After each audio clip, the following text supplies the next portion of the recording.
Hello, my name is Steve Dinkin, President of the National Conflict Resolution Center. I hope you're all healthy and safe during these times. It is our honor and privilege to join KPBS in bringing you today's community conversation. The conversation is going to focus on distance learning in the K-12 educational system as a result of COVID-19 since this past March. As an organization, we've worked extensively in the K-12 system using restorative practices to address suspensions and expulsions. We know how challenging it is to work with distance learning.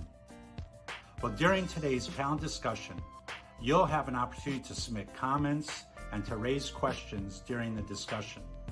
And following the panel, NCRC will have an opportunity to bring you into a more deeper conversation, a deeper dive into this topic.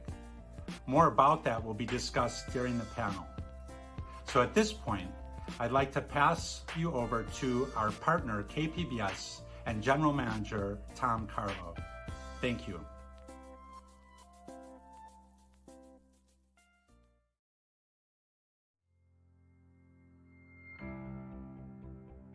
Thank you very much, Steve. I'm Tom Carlo, KPBS General Manager, and I too want to welcome you to today's community conversation, a close-up of distance learning. KPBS has been serving our community for 60 years with the best and the highest quality of educational programming.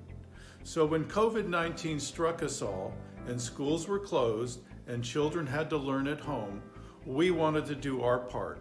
So we developed a programming schedule that we called At-Home Learning, where children matter. It was a 12-hour block each day, Monday through Friday, serving the K-12 grade levels. Well, now that we've done this, and we've all been home now for the last couple of months, we want to know, is this working? What is the future of distance learning and education because of the pandemic? We want to get your comments in a conversation, so we hope that you all participate today and tell us, is it working? What can we do to improve it? And what may be the future of distance learning with our children? KPBS producer Pat Finn will moderate the discussion with our panel of experts. But before we begin the conversation, I do want to thank our generous sponsors who made today possible. And that is the Rady Children's Hospital Auxiliary and California State University San Marcos. Please enjoy and participate in today's conversation, and thank you.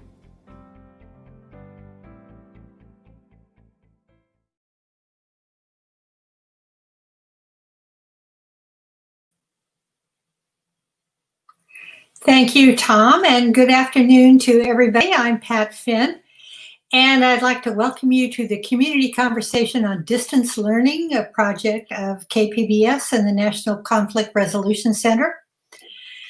You know, online learning has been available for years, but COVID-19 has made it a crucial, often the only source of structured education for students. So, how's it working? Today, we're going to try to find out. Now, this format allows just a very few participants at a time, and we wanted to hear from a parent, a student, and a decision maker with influence over planning and implementation today. After that discussion, it will be your turn to ask questions, and I'll relay them to the panel. After that, we're going to keep the conversation going over on Zoom. Joining me today are Richard Barrera, who is Vice President and a longtime member of the Board of Trustees of San Diego Unified. Welcome, Richard. Thank you so much, Pat. And Ashley Lewis, she is a parent of 2 children attending elementary school in San Diego Unified. Hi, Ashley. Hi, Pat. And Frank Granda, our student expert. He will be a senior next year at Sarah High. Hi, Frank. Hi, glad to be here. Great. So we're going to start with Richard. San Diego Unified is, of course, huge, large and diverse, the biggest district in San Diego County. And some areas obviously have more difficulty than others in accessing resources like computers or internet access.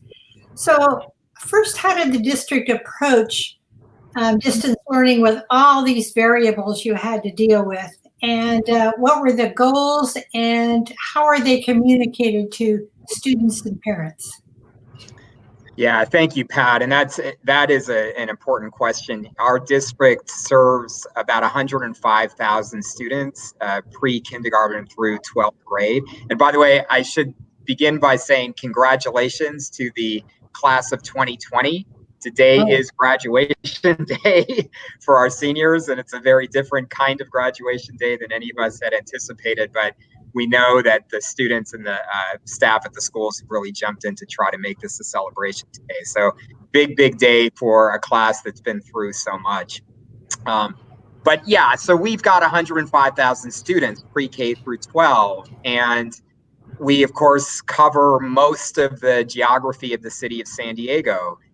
And about 2/3 of the students in our district qualify for the free and reduced lunch program, which means their families are below the federal poverty line.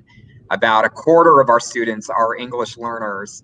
And so we are an extremely diverse district. And what we were committed to was that despite the enormous challenge faced by having to close schools physically, we had to keep some form of learning going, through the rest of the school year.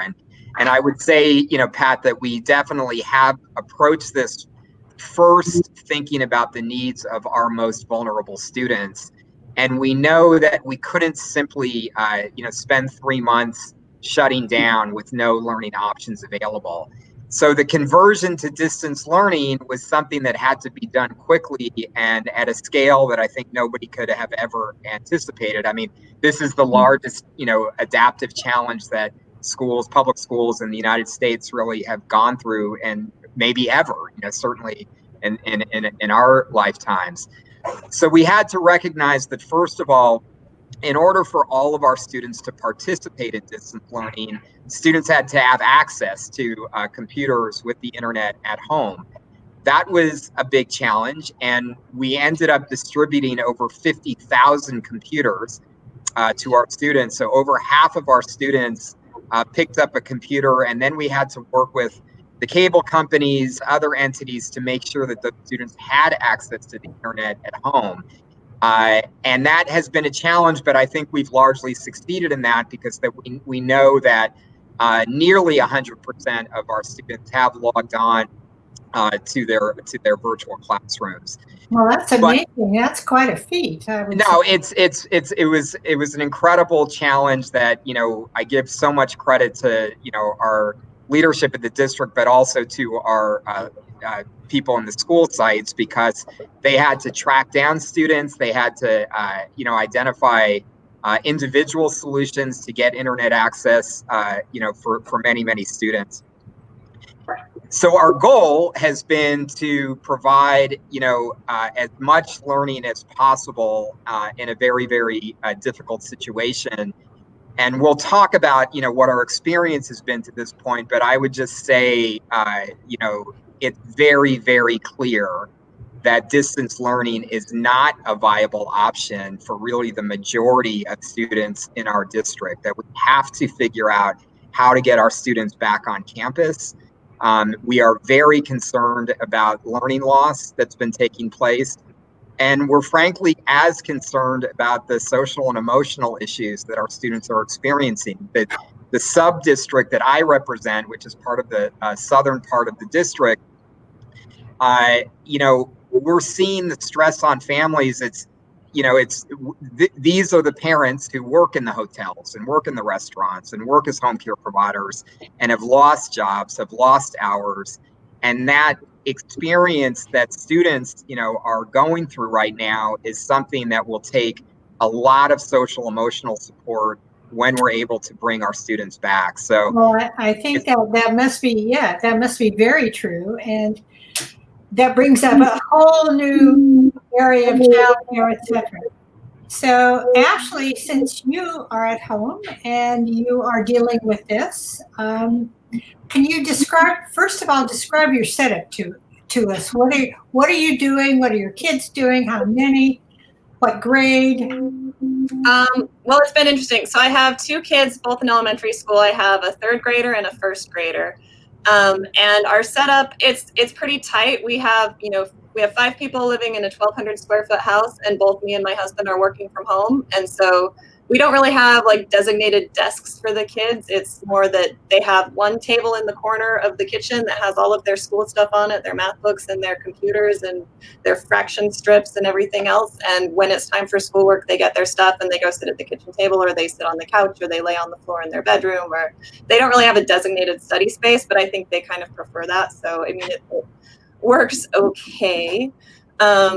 From the standpoint of what the school has been giving us, we've been getting pretty good communication from both classroom teachers. They give us like a schedule every week of here's what's expected for the week, here's when our Zoom meetings are, and here are the assignments that are due and the projects we're going to be working on. And that has been extremely helpful, just trying to keep both kids organized and make sure they're on top of everything while I'm also working during the day. So, I mean, all I can say is it's been really interesting, and there have been a lot of challenges in it. I think describing it as really interesting is probably quite generous. Yeah. So how are your children reacting to this situation? They're very different kids. So my first grader is extremely self-motivated, and she has she's really struggling with the social aspect of it. She hasn't been able to see her friends or have a play date since mid-March. And that has been really, really hard for her. But from a school perspective, she'll get her schedule every week, and she will go through and check off everything that's due, and she can get on her Zoom calls by herself. I mean, it took a couple of weeks to get her up to speed on everything, but for the most part, she knows how to log into everything. And when she needs help with something, she'll come into my office and she'll sit in the chair in the corner, and I'll help her with her math or her writing or whatever it is she's working on. She's been doing, I think, as good as any kid could expect to be doing in the circumstances. My other child has some special needs. He's autistic. He has ADHD. He is not able to sit and do work by himself. He basically needs me or my husband to be with him the entire time to get anything done. Otherwise, I can tell him all day long to go do your math, or, go do your writing assignment. And he's not going to do it unless I sit with him. And so that's been very challenging for me. Like, it's impacted my career and my income because I have to take half of my day helping him get through his schoolwork before I can actually get to my own work. So that's been pretty difficult. And the lack of special education services has been pretty disappointing, I have to say, because he would normally be receiving services in the classroom. He would get an hour every day of extra support from an aide in the classroom. He would be doing speech therapy and occupational therapy at the school. And those things have all but evaporated. I mean, luckily we are able to do our speech sessions over Zoom, and those I think have actually been going pretty well. I'm pretty pleased with how those have been going. Occupational therapy is more like, here's a list of activities you can do with your kid if you have time, which I'm not a therapist. I'm a smart person. I know how to do a lot of things, but there's only so much I can accomplish in my day. So, he's not getting the supports that he needs to get the education that he should be getting. Yeah, I can see that. Well, Frank, as a student, what was your experience? Well, let's start with last year. You were a junior last year. What kind of classes were you taking? What was your experience last year, briefly? Okay, so my experience last year for classes. So here's a rundown on my schedule. So for first period, I have ASB, which is basically student government. Then for second period, there was chemistry. Then for third period, there was, so for third period, let's see, there was math. Then fourth period is history. Fifth period was, then there was lunch. Then fifth period was English. And sixth period is Spanish. All right, well, I'm going to interrupt for a second and focus in on chemistry. Yes. So you had to do homeschool. Well, you had to work from home and do distance learning. How did that go for a subject like chemistry, which is a lab class, right? Well, we didn't really do much of labs because the main subject we were doing with the issue of climate change and global warming. So what I had to do basically is I had to so every week she would give my chemistry teacher, she would give me this certain assignment, and in the assignment is basically something like issue is about fracking. So what I had to do is and she would give me like a bunch of questions about fracking and then some notes. But it was something you could do at home. Yeah. Yes, and I had to type it up on Google Docs. Which class that you took do you think was the most suitable for online learning? It was pretty suitable because, like I said, all I had to do was just type the questions up in Google Docs. Okay. All right. Well, let's move on to next year. So we got the fall semester coming up, Richard. What's in the works? What plans are there? What's the district working on? Well, I can tell you what we're working on, and I can tell you what we know our students need, and then I'll talk about what we need to have in place in order to make that happen. So, again, we come back to the overwhelming majority of our students need to be back in school physically, and need to be back in school every day for an entire school day. You know, the idea of staggered days, come certain days during the week or half days, that just does not meet the needs of our students. And of course, it does not meet the needs of our parents. So we know that we need to have our students back physically on our campuses.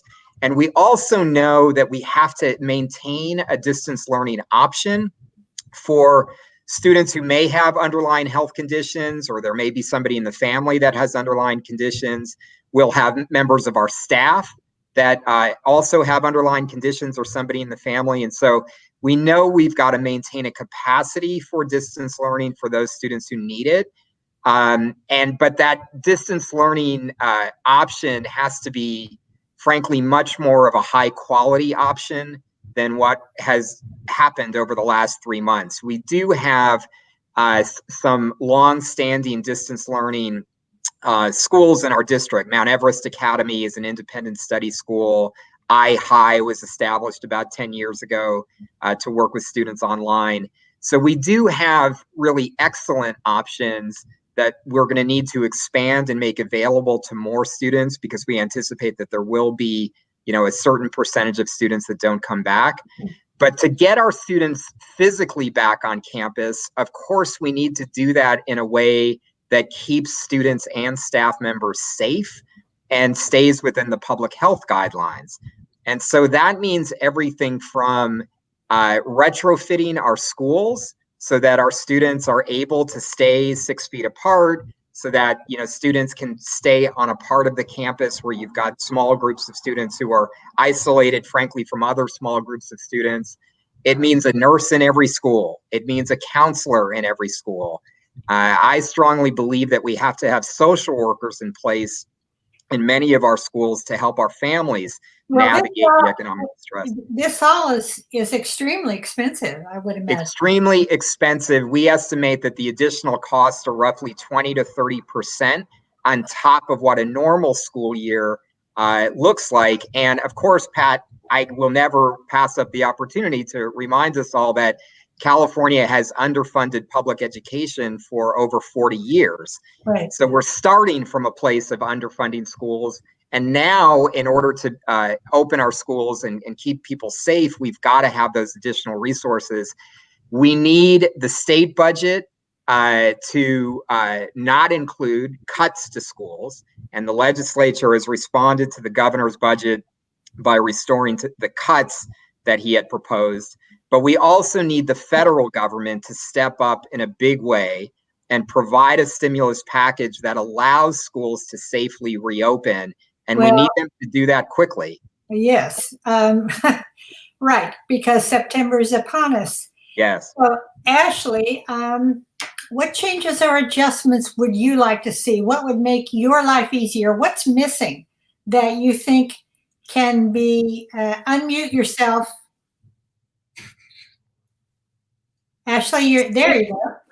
Say what adjustments are needed. Do you mean assuming that we have distance learning in the fall? Well, sounds like we may have at least some portion of it.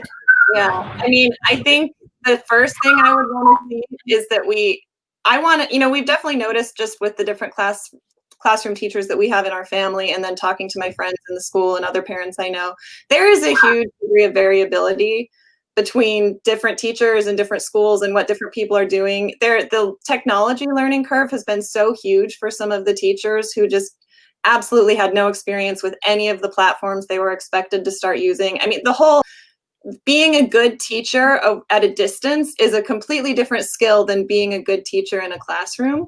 And what I would really like to see is for the district to really spend time training teachers and providing them with like best practices and making sure that there is consistency in schools so that all the teachers are kind of doing things in the best possible way and that families aren't getting, you know, a bunch of different methods from a bunch of different teachers that they have to try to juggle.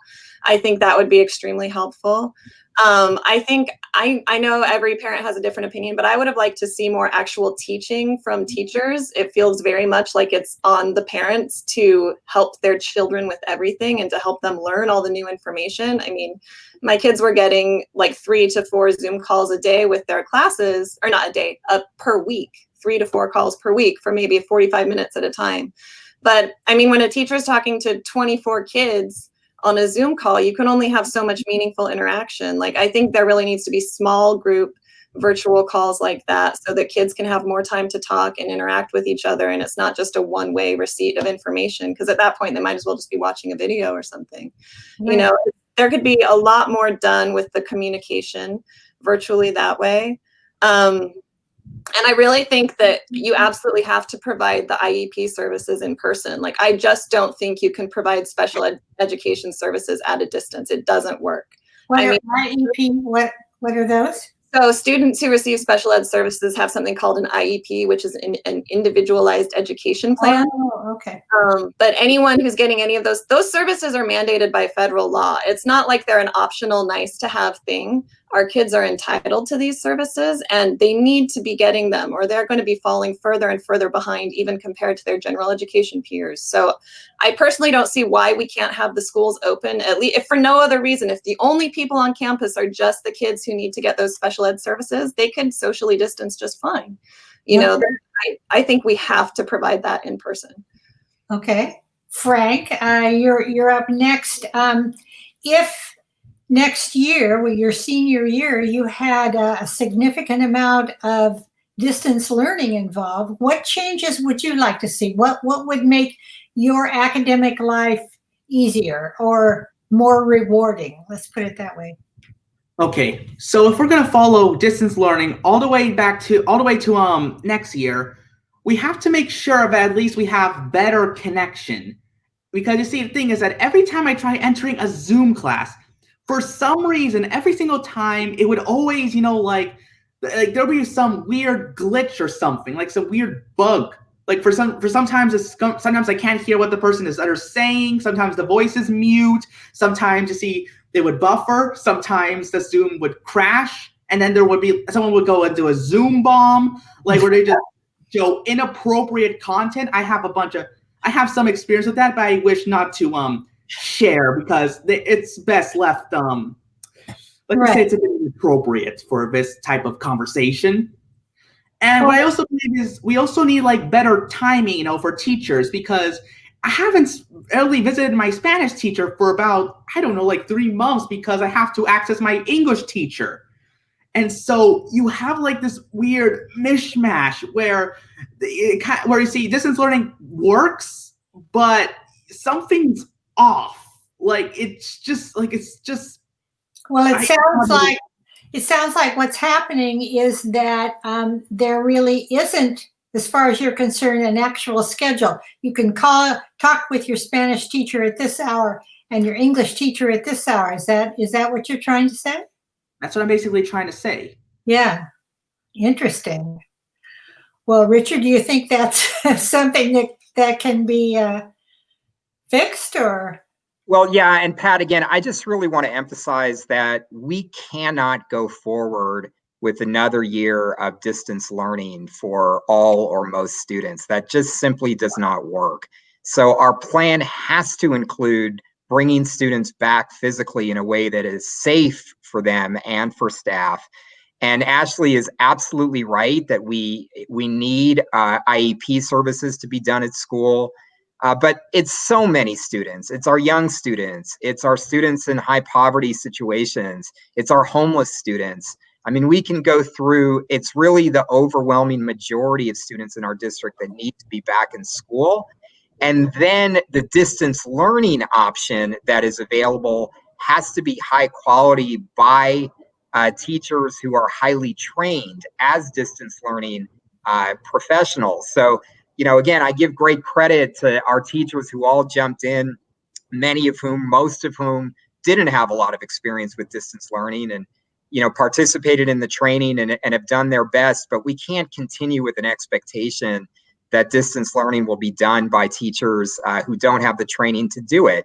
And so we do need to take our best examples in our district. Again, we think about a Mount Everest Academy and iHigh, and we need to have a cadre of teachers who are highly trained, who can provide those distance learning options for the students who, for health reasons, can't be at school. But with that high quality option available, the majority of our students, we need to get back on our campuses, and that's what our focus is. Right. So, Frank, I assume you would be happy to get back on campus next year? Well, it's actually a bit of a mixed problem because you see, as I actually thought about, going to school for next year, there's going to be like all these weird issues because let me explain about my high school, Sarah High. There are 1,000 students in Sarah High.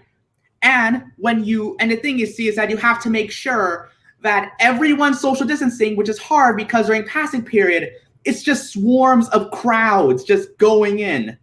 And at the same time, you have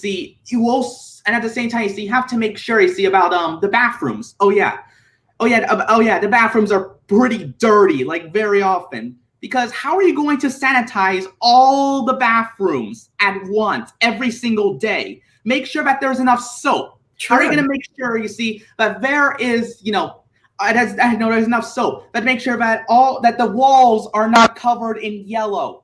And how are you going to make sure that everyone can wash their hands, but every student has a mask? Oh, and also at the same time, how are you going to make sure, to provide all the funding for all this? Because right now, the government has other things had to take care of besides this issue. Yeah. So right now is that to enter student distance learning, we're right now in a very bizarre quagmire. I would think many people would agree with you. So next year is coming up on us, and I just want to make sure, Ashley, are there things that you are doing right now with distance learning that you think are worth keeping as is, or would you scrap the whole thing and start over, or what? I would say if there's been any silver lining of all of this, I think that the increased communication between teachers and parents has been a really good thing. I feel like I have a much better idea now of what my kids are actually learning every day and what is expected of them every day. And I have many more open lines of communication with the teachers. And I hope that doesn't go away even once we're back in the classroom, because I think it's really important and we probably haven't been doing a good enough job of it in the past. So, I mean, as for what else would stay, I gotta say, I think Google Classroom's pretty good, but all the other platforms have given us a lot of trouble. And then I think if I can make one other comment, I think, I know this is an extremely challenging puzzle for the school board to have to solve, but I just have to put out a plea for parents. Like, you need to let us know what's happening as soon as possible, because we need to plan our lives. I mean, I need to know if I'm going to have childcare in the fall. I have no idea if I can go and if I got a job offer tomorrow that made me need to be off site, I couldn't take it. It's impacting my career as a parent. I need to know. So you need to, and if every day that goes by that we don't know what's happening, I think we're losing families from the district. People have already told me they're planning to homeschool next year. They're looking at charter schools for next year. People are going to be leaving the district in droves if you don't give us a plan. Yeah, can I just respond to that real quick? And I appreciate that, Ashley. So in order for us to lay out a plan, and we will have a public workshop next week on the 16th where we will lay out our plan, we have had to go through a process of, number one, having conversations with our teachers, with our parents, with students, with stakeholders. We couldn't just simply develop a plan on our own. And number two, we have to know what the funding picture looks like. And the state budget has to be passed by the 15th. Hopefully it will be passed this week. But what we don't want to do is go out to the community and say, here are 15 different options, and we're gonna try to decide, between all of them. We've got to have some clarity, and we will have clarity on Tuesday. And then individual school by individual school planning will be critical.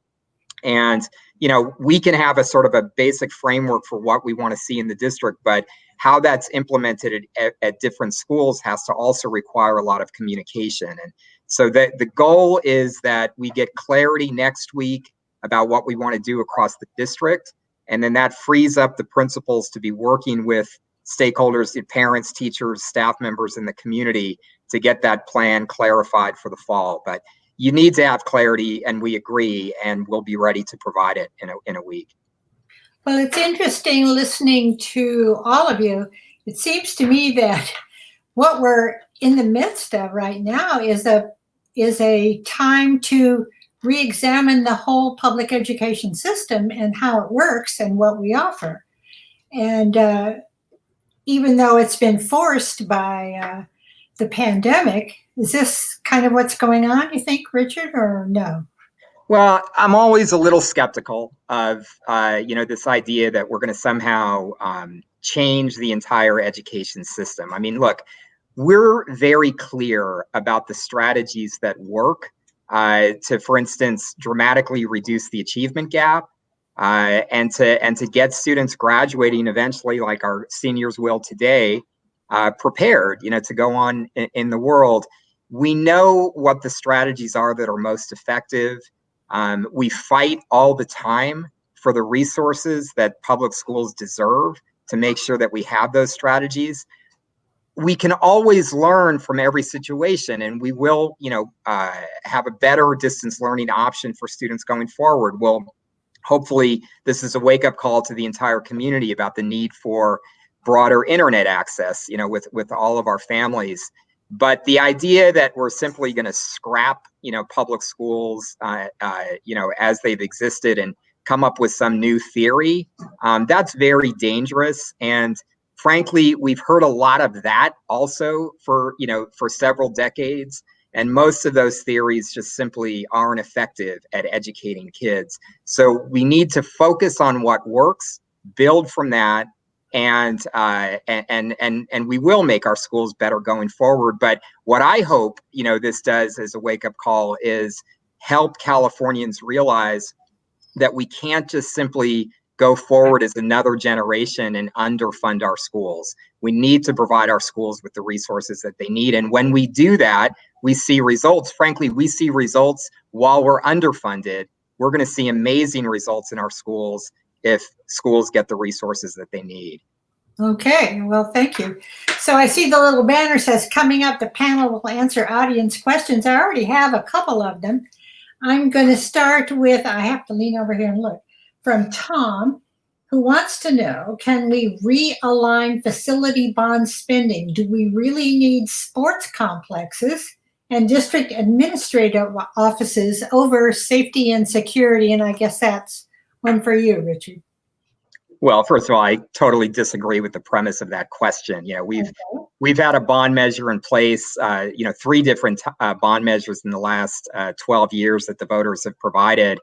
And that money has gone directly into modernizing our classrooms and into the technology that our students need. The reason we were actually able to distribute devices to our students is because the bond funding has allowed us to purchase those devices, and that puts us in a situation that other districts unfortunately have not been able to deal with.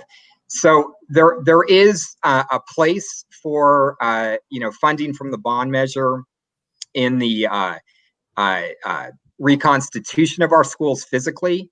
And again, thank God that the voters in San Diego have 3 times said, yes, we will make some sacrifice to invest in our school facilities and our school technology, because without that, this crisis would have been much, much more severe for the majority of our students. Okay, and then we have a question from Anuja V, and she I assume it's a she, wants to know if there's going to be a policy that teachers have to wear masks and students too when the schools reopen. Do we even know? So we have guidelines from the State Department of Education yesterday that are pretty strong about the need for staff and students to wear masks. How that's applied, whether people need to wear masks all day long. If you can imagine students and staff coming to school, but then getting into a classroom where you're with a group of people that you're seeing every day, looks a little bit more like being at home with your family. There may be opportunities to relax the mask requirements at that point. So we have to follow the public health guidelines on this issue. This is an issue that gets a lot of attention, and I understand it. I hate wearing a mask, and if I was a second grader, I'd really hate wearing a mask. But we got to make sure that everybody's safe, and so we're going to try to make it work in a way that keeps people safe, but in a way that also is accommodating and flexible to what students and staff need. Frank, what do you think about mask wearing among your friends? Okay, so you see, I'm actually all for the idea of mask wearing. It's just that the problem is that mask wearing for some reason is a very contested issue for some reason. And so basically I'm wondering is that how are we going to enforce mask wearing for all the students? How are we going to provide all the masks for every single student in the San Diego Unified School District? Because keep in mind, not everyone can afford a mask. Well, there's yet another expense, I see, yes. Okay, we have another question here. How will AP classes happen if distance learning is still around? Will there be more Zoom lectures or what? Any particular plans for AP, advanced placement, the more difficult classes? So again, and I apologize for jumping in on these questions, but so AP, again, our goal is to get the majority of our students back in their classrooms, but our distance learning schools like Mount Everest and iHigh are particularly strong in providing AP classes, in either totally online format or a format where students are at school a little bit and working from home. Those courses are fully available in those two online or distance learning options.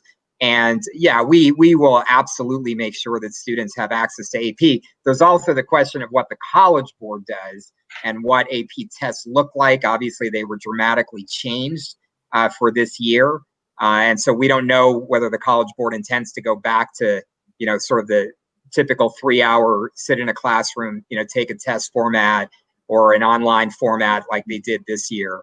But we will be providing not just AP classes, but our IB classes, our partnership with the community colleges to enable students to continue to take classes at community colleges.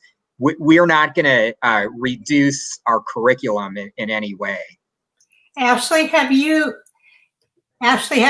been surveyed by the district about having your children go back to school? We just had a question come in from Dahlia, who wondered if the district had reached out to parents, but have you had this question?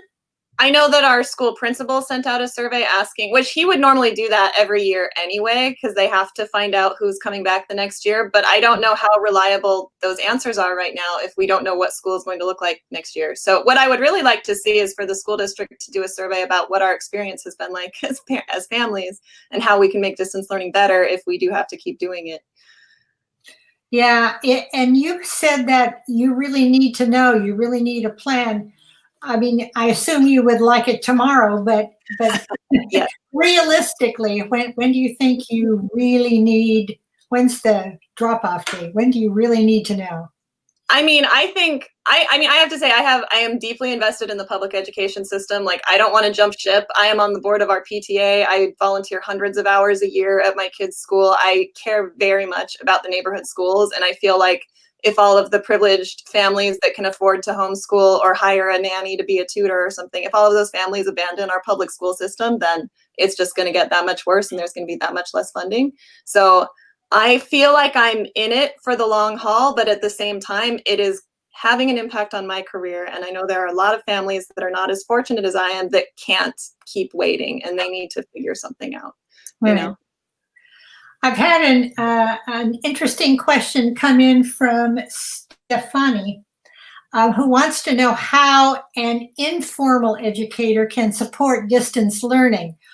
And I assume an informal educator might be a tutor or maybe an uncle, I don't know, but somebody who is helping a younger person with their education. How can they support distance learning? How can they create activities that might help? Any ideas on that? Not all at once here. Oh, wait. Okay, so your question is basically on figuring out on activities? Yeah, how can a parent or a tutor create activities that would help with classroom instruction? Well, I believe it mainly depends on how old the student is, because I believe a parent should be heavily involved when their student is, say, in like kindergarten, but their involvement with the student should be less and less as the student gets older. I mean, take it from me. I'm basically a teenager, and my parents barely help me because they're off doing their jobs, trying to make ends meet. Sure. With the occasional help of math, at least. Okay, well, I think we've just about covered our bases here, and I want to thank you all, but I want to remind the audience that the discussion is not over. And there is a restorative circle on distance learning that will follow on Zoom with Ashley McGuire of the National Conflict Resolution Center. She's going to be taking your questions and fielding responses and coordinating the answers and continuing this because it is an extremely large topic.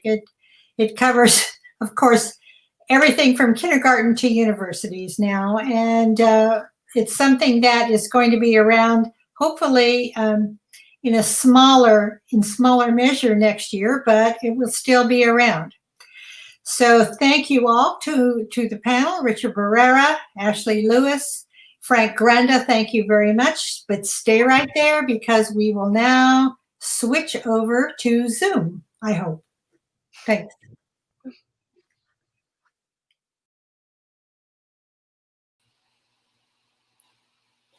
Thank you so much again to our panelists, Frank, Ashley, and Richard. And thank you to Pat Finn for moderating this discussion. It's given us a lot to think about.